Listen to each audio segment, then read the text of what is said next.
welcome back, Fly Tribe, and welcome to your tutorial. And if you're new to this channel, thanks so much for tuning in, and don't forget to subscribe and ring that bell button so that you know when we drop a new tutorial.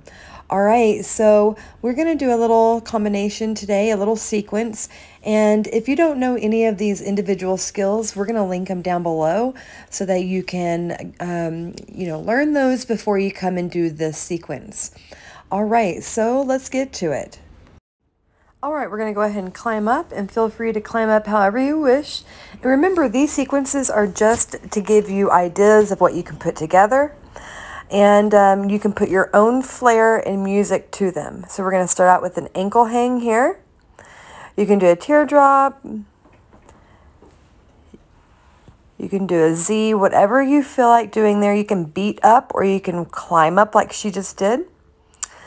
We're going to same side hook,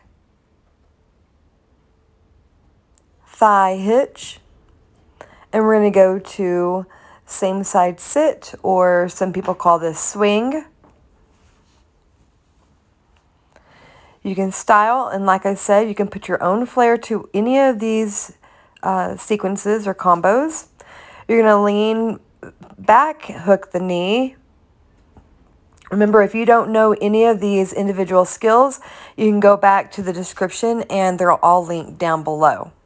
All right, there you go for this little combo. If you have any tips, tricks, or questions, just leave them in the comments below. Otherwise, subscribe and hit that bell button. We'll see you soon.